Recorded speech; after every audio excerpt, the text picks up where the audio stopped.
Saudara-saudari, marilah kita mendengarkan renungan dengan judul Untuk Memuliakan Bapamu di Surga, yang berdasarkan pada Injil Matius bab 5 ayat 13a, 14a, dan 16. Kamu adalah garam dunia. Kamu adalah terang dunia. Demikianlah hendaknya terangmu bercahaya di depan orang, supaya mereka melihat perbuatanmu yang baik dan memuliakan Bapamu yang ada di surga. Dalam nama Bapa dan Putra dan Roh Kudus. Amin.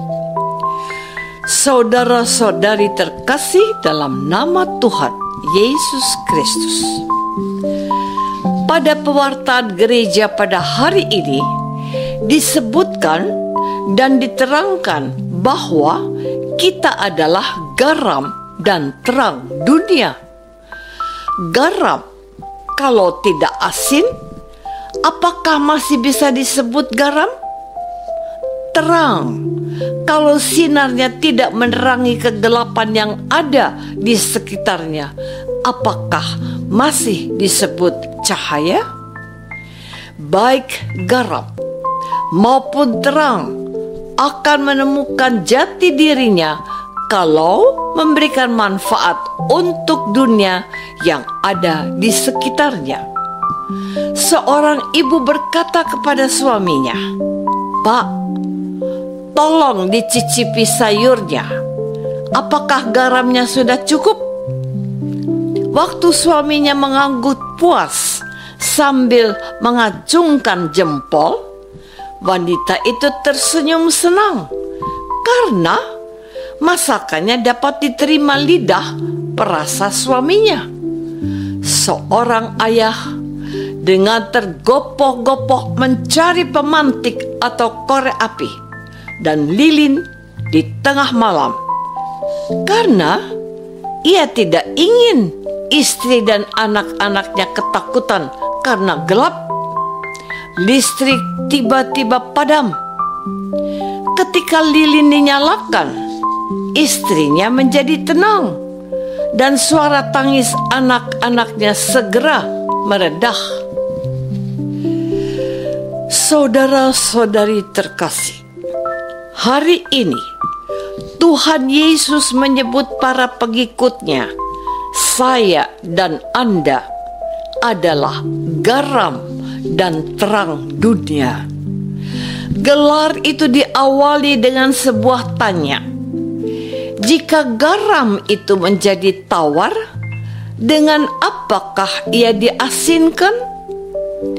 Juga katanya, lagi pula orang tidak menyalakan pelita lalu meletakkannya di bawah gantang, melainkan di atas kaki Dian, sehingga menerangi semua orang di dalam rumah itu. Kesimpulannya bahwa kita harus rajin dan berani menghadirkan perbuatan-perbuatan kasih yang disebut kebaikan kepada orang-orang yang ada di sekitar kita, sehingga mereka melihat perbuatanmu yang baik dan memuliakan Bapa-Ku yang di surga. Sebagai orang yang percaya, kita dibantu oleh firman Tuhan hari ini untuk mengenali jati diri atau identitas kita sebagai pengikut Tuhan Yesus. Kita dinamai garam dan terang dunia dan harus tampil memberi manfaat untuk orang-orang yang ada di sekitar kita dengan melakukan perbuatan-perbuatan baik. Jangan kita dikenal orang sebagai orang jahat, tetapi dikagumi karena melakukan kebaikan yang bisa dialami dan dirasakan. Saudara-saudari terkasih, ciri atau identitas kita sebagai pengikut Yesus, kita disebut orang Kristen. Artinya, kita adalah orang yang menerima dan percaya kepada Kristus sebagai Tuhan dan Juru Selamat dunia. Artinya juga bahwa kita ingin menampakkan wajah Kristus kepada semua orang, dimanapun kita pergi dan diutus. Ketika disebutkan sebagai orang Kristen, itu berarti kita diakui sebagai murid-murid Kristus. Maka kita harus merasa terpanggil untuk menampakkan kebaikan-kebaikan yang pernah dilakukan Yesus untuk memuliakan Allah Bapanya. Kalau Yesus menyembuhkan orang yang sakit, kita juga harus melakukan hal yang sama. Caranya, mendoakannya, menghiburnya, memberikan bantuan finansial kalau itu mudah dilakukan dan kita bisa.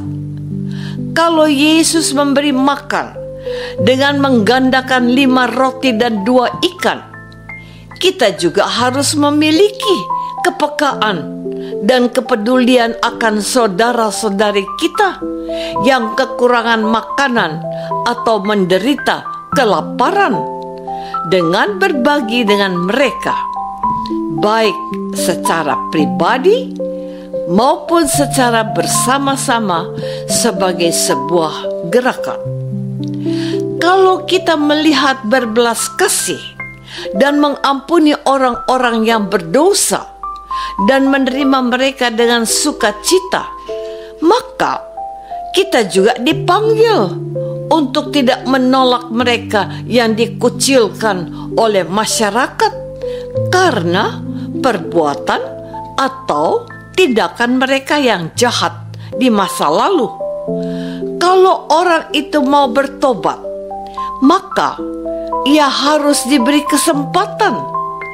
Kita harus memiliki hati seorang bapa yang menerima kembali anak bungsunya yang bertobat dan kembali pulang kepadanya, seperti yang dikatakan Yesus dalam sebuah perumpamaannya. Lukas bab 15 ayat 11 sampai 32.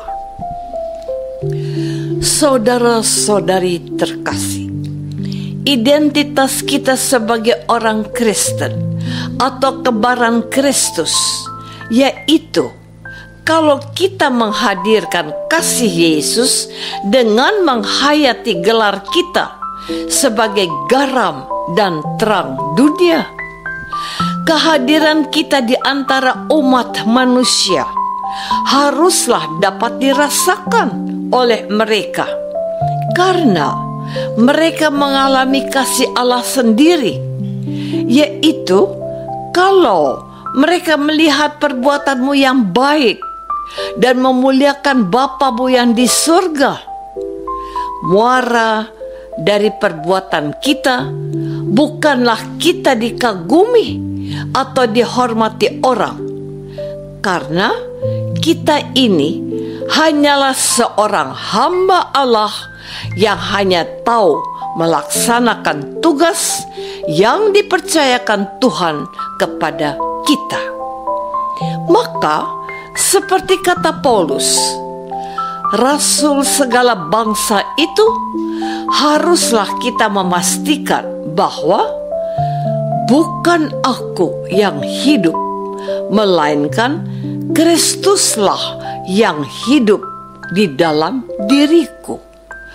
Aku bisa bukan karena aku hebat, sebab firman-Nya, cukuplah rahmatku bagimu, sehingga engkau dapat melakukan perbuatan-perbuatan baik.